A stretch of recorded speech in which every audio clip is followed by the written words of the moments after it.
Hello, welcome back. Thanks again for joining me today. We are making Instant Pot refried beans. I love this recipe. It's super easy and they turn out great. So our ingredients were there. I'll go through them as I chuck them in the pot here. I did forget to put out the green chilies. That's not in the recipe, but we like our refried beans with green chilies, so I always add them. So what you want to start with is taking your pinto beans, and I'll link the recipe so you have the actual amounts.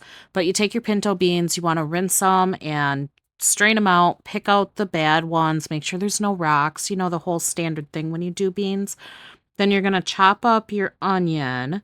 It doesn't matter how big because when we get done cooking these, everything gets blended. So you can leave them in bigger chunks if that's what you want to do. Onion and garlic into the Instant Pot. I've got a little bit of olive oil in the bottom. Put that on the saute setting. And then you're going to saute these for 2 or 3 minutes or until they start to get soft. This will all get pressure cooked, so they don't need to be to their optimal texture right now.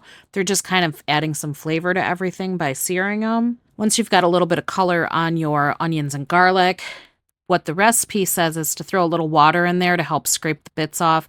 I didn't have too many little bits on there, so I just moved on. So you want to dump in your dry pinto beans. There is no pre-soaking with this recipe, which is really nice. And then you want to put in water. And again, the amounts will be in the description, but you're going to add in water, cumin, chili powder, and then you're going to salt to taste.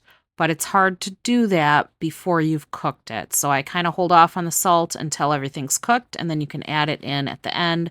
You can add a little bit of salt now, but I like to go easy on the salt because I used to have a tendency to oversalt things, so now I undersalt things and then just adjust at the end. If you wanted to add anything in here like a jalapeno or like I'll throw the green chilies in there, my green chilies are canned, so I can just open the can and toss them in. If you wanted to chop up a jalapeno, that'd probably be really good if you sauteed that with the onions and the garlic. But now would be the time to do it. Throw that in with your seasonings, your water, your pinto beans. Stir everything together, put your lid on. You want it on sealing, and then you're going to pressure cook it on high for 40 minutes, and then let it do a 20-minute natural release. When this is done, the recipe states to strain off 2 cups of the liquid. I think that this is my 2-cup measure. It's hard for me to tell, but I strain off most of the liquid. So I know that when I made this the first time, there was like 6 cups of liquid.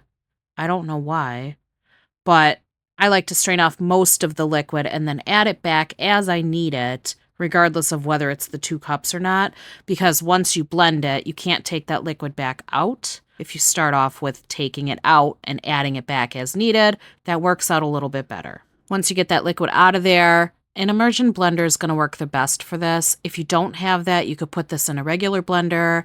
You could use a food processor. Once upon a time when I used to blend up my taco meat, because yes, I'm a weirdo that blends up my taco meat, I would use a little hand crank mixer that had blades in it. I don't know if you'd get great smooth results with that, but it's an option if that's all you have. But an immersion blender is going to be your best bet for this. You want to just start blending it and then figure out what consistency you want your beans. If you want them thicker, you don't have to add in that liquid back. If you want them a little thinner, then you could put the liquid back in. I will say, though, if you're going to store them, they will thicken up as you store them, like in the fridge. But I always leave them a little on the thicker side because then we add sauce and stuff to them and it tastes really good. And then always check for your seasonings. Once this is done, I check for salt, add a little bit if I need that. I added garlic powder and taco seasoning to this as well, just to punch that flavor up a little. But at this point, you can add whatever seasonings that you think will taste good in there, or you could just leave it how it is. So that's totally up to you because it's your kitchen. Here's our end result. This is such an easy recipe. I love that you don't have to soak the beans, and I love that they're basically done in like an hour. So if you don't plan real well for dinner, you can still have beans with your dinner.